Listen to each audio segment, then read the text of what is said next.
Hey there, guys. Welcome back to Addicted Weirdos. We're about to check out some of the strangest things you find on the internet. Let's get to it.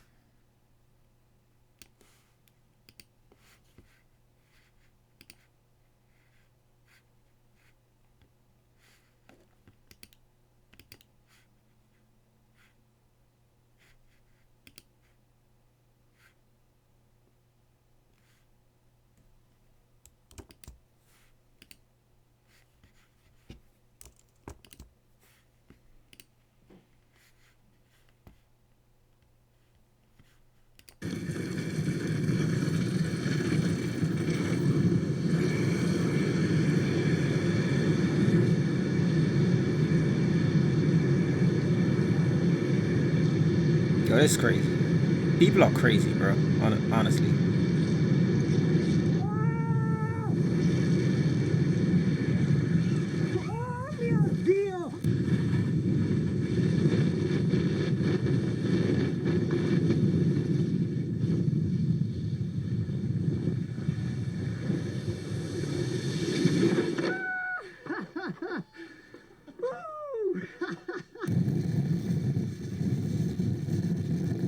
Yo, what the? This dude is.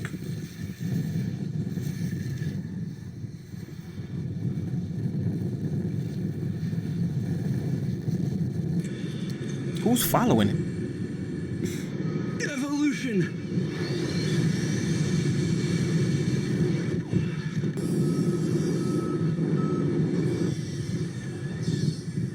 What the? Buen día. Yo. People are. Yo. What is this? Pulled out a man's ear using a pen. What? Instead of his. Oh my gosh. Lost its cap in his ear at the time a person kept hearing strange clicking noises. Don't tell me it's like a insect. Right tooth? Inside. What? Patient complained that their ear felt like it was burning. The doctor put out a battery that was leaking.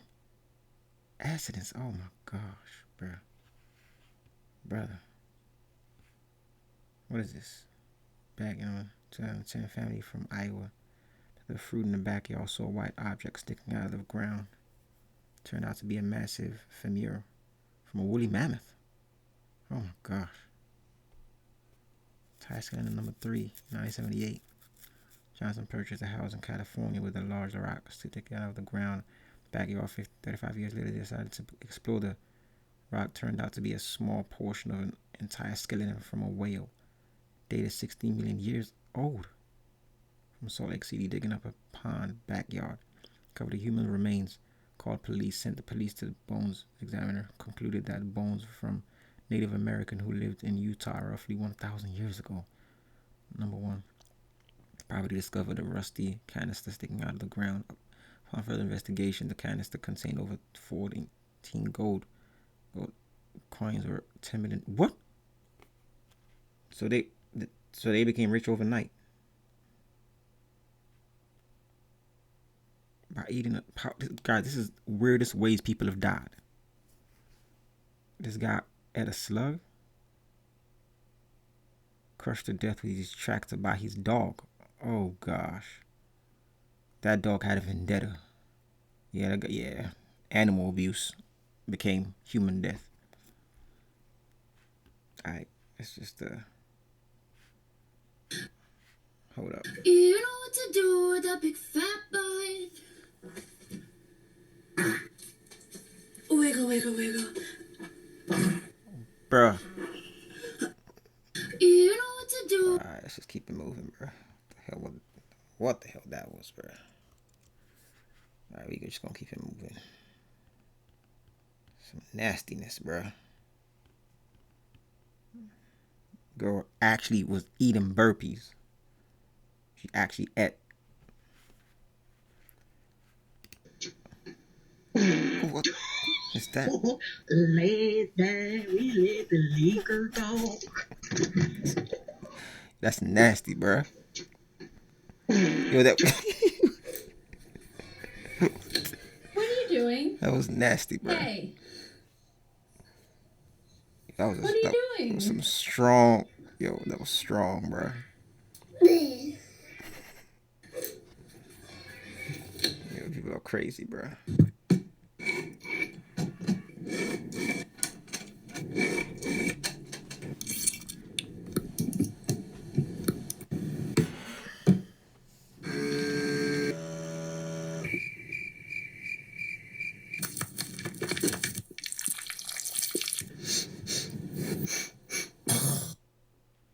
All right. People who married objects. What? You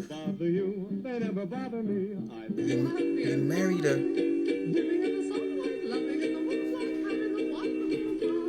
Yo, listen, we're all weirdos, man. We are all weirdos.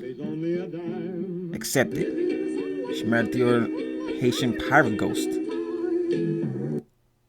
People who married objects. We ain't gotta watch that again, man.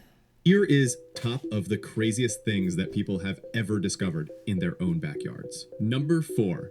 In 2021, a man from rural Alabama was digging out an old tree stump when he found a rusted metal box. In 1912, experts estimated the box was worth nearly $100,000. Is this real, though? Number 3. Back in 2017, a teenager in Ontario, Canada, was helping his parents install a fence when his metal detector beeped like We watched crazy. this. We seen this, They right? dug up what looked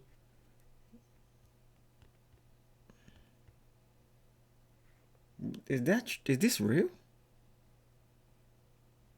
Yo, underwater is one of the scariest. One of the yo. What on earth? That's not real, bro.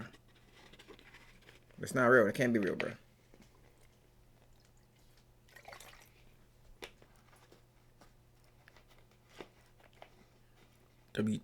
World War II tank. All right, we're gonna keep it moving, bro. Things Americans think are weird, but other countries don't. So apparently in other countries, it's very common for them just to throw dirty toilet paper away in the trash can next to the toilet because their toilets That's cannot nasty. handle having toilet paper. That's flushed nasty. down them. That's I nasty. mean, it's a very valid reason why, and I totally understand. So you but wipe us it? Americans just have never seen it because it's in no public places. Next, we all know that McDonald's in other countries have different menu items. Well, McDonald's in Europe serve full-on alcohol. Yeah, actual beer. And I'm not gonna lie, I really don't want to know what would happen if they started serving beer at do they? McDonald's in America. Finally, in about every home and every public place not in sure that's America, accurate, but air alright. conditioning is That's crazy. turned on. However, in Europe and many other countries, they just don't use air conditioning at all. The main reason behind this is Fact. simply due to their weather. But I understand that. However, even though weather in America is amazing sometimes, everyone still just has their air conditioning on.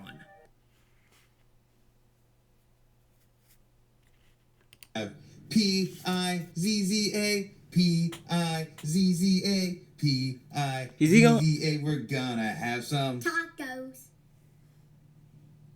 Tacos. You know what we're gonna have for dinner?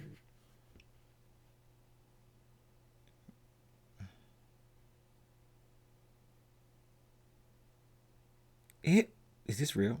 That's nasty. That's not real, obviously, because it. How can a spider be that strong? Come on, bro.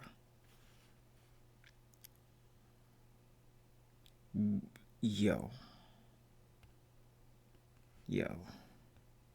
There are kids who accidentally discovered crazy things. 2 weeks ago, very recently, some 11-year-old kid from Los Angeles, whose name I couldn't find, so we're gonna call him Eugene, and this is just some random kid, but we'll use him as an example, was opening baseball cards. And I didn't know this, but there is a huge market for baseball cards. I had no idea. So this 11-year-old asked his parents for some money so he can go to the store, buy himself some baseball cards, go home, and open them. So that's what he did. He bought some packs, started opening them, and in one of the packs, he found a one-of-one Paul autographed rookie card that was worth $1 million. That's And crazy. it is projected to sell for $1.5 million on auction. Who buys this? I don't understand. Somebody please educate me. These are kids who accidentally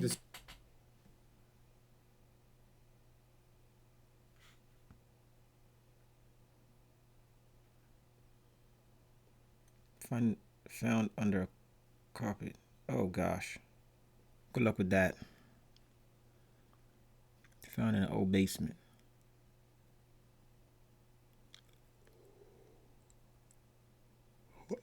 Is that? Alright, we just go here a little bit more. That. Number 1. Mauro Prosperi. In 1994, Italian endurance runner Mauro Prosperi got lost during the Marathon des Sables, one of the world's toughest desert races. A sandstorm pushed him far off course into the Sahara Desert. For over 9 days, he survived by drinking his own urine, eating insects, snakes, and bats, and sheltering inside an abandoned shrine. By the time he was rescued, he had wandered nearly 300 kilometers and lost around 16 kilograms of body weight. Number 2. Joe Simpson. In 1985, British climber Joe Simpson was descending a mountain in Peru when he shattered his leg. While lowering him down the mountain, his climbing partner lost sight of him during a storm. Believing Simpson was already dead, he cut the rope connecting them. Simpson survived the fall into a deep crevasse and crawled for 3 days across ice and rock before reaching camp. Number 3. Julian Kupka. On Christmas Eve in 1971, 17-year-old Julian Kupka was flying over the Amazon rainforest when lightning struck the plane. The aircraft broke apart in midair, and she fell nearly 2 miles while still strapped to her seat. Miraculously, she survived with injuries and found herself alone in the jungle. Using survival skills taught by her parents, she followed rivers through the rainforest for 10 days. That's before handy. Finally finding help. She was the only survivor of the crash. Wow. Most insane things people did. And the other guy that cut the rope. What are friends for, right? Bruh. I ain't watching this, bruh.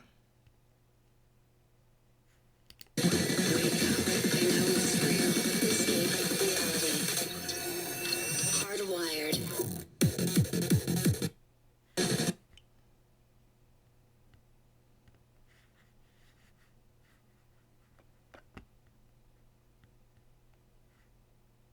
Actually, a really good point. Okay. How would you scale a model that works perfectly on your laptop to serve 10 million daily predictions? All right, yeah. So that's an easy question, sir. So yeah, to scale the model from a laptop environment and to handle 10 million daily predictions, I would approach it with the following consideration and steps. Nah. The weirdest thing someone's ever paid you to do. This rich kid at my college paid me $500 to take his final exam for him. Not cheat, literally show up as him. See, Brad was this trust fund baby who partied through freshman year while I worked 3 jobs just to afford ramen. His dad threatened to cut him off if he failed chemistry, and Brad was looking at a solid F. Problem was, Brad and I looked almost identical. Same height, same What messy is that? brown hair, even wore the same thick-rimmed glasses. People mixed us up constantly, which gave Brad a brilliant idea. He cornered me outside the library one Tuesday, panic in his eyes. You're a science major, right? Just walk in, take the test, walk out, 500 cash. I thought he was insane, but $500 was 2 months of rent money. My bank account had $47 in it, and my landlord was already leaving threatening notes. So I agreed to the stupidest plan ever. For 2 weeks, I lived and breathed chemistry. I memorized Brad's textbook, practiced his signature until my hand cramped, even learned to write with my left hand since he was left-handed. I studied his social media to copy his mannerisms. The kid barely knew what carbon was, but I was determined to nail this thing. I even got his roommate to help me practice. You need to slouch more, he said. Brad never sits up straight, and he always taps his pen when he's thinking. The day of the exam, I showed up 20 minutes early, hood up, trying to look casual. My hands were shaking as I walked into the lecture hall. 200 students, and I was pretending to be someone else. The professor barely glanced at Brad's student ID when I handed it over. Good luck, Bradley, he said without looking up. I found Brad's usual seat in the back corner and sat down. My heart was pounding so loud I thought everyone could hear it. When they handed out the test, I felt confident. The first 30 questions were exactly what I'd studied. Molecular structures, chemical equations, periodic table stuff. I was flying through it. Then I hit question 47. Describe the quantum mechanical model of electron behavior in metallic bonding under extreme pressure conditions. I stared at the question for 5 full minutes. This wasn't just advanced chemistry. This was graduate level theoretical stuff. I'd never seen anything like it in Brad's textbook. That's when it hit me. Brad had been skipping so much class, he'd missed entire units. The professor had been covering cutting-edge research while Brad was passed out in his dorm. I was completely screwed. Panic set in. I looked around the room. Everyone else was writing furiously. Some girl in the front row was already on the back page. I had 2 choices. Leave half the test blank and guarantee Brad fails, or make something up and hope for partial credit. So I started inventing chemistry. I wrote about electrons forming pressure cascades and quantum tunnels under extreme conditions. I made up equations that sounded scientific, but were complete nonsense. What is that? I described metals becoming molecularly fluid and electrons phase shifting into higher dimensions. It was like writing science fiction, but with chemical formulas. When I handed in the test, the professor actually looked up from his papers. He flipped through my answers with raised eyebrows. Interesting approach, Bradley, he said slowly. Very creative theoretical framework. I mumbled something about trying new perspectives and practically ran out of there. For a week, I avoided Brad completely. I was sure I'd ruined his life and he was going to demand his money back, maybe even report me to the administration. Then he found me at the library. Dude, he whispered, sliding into the chair across from me. I got an A+.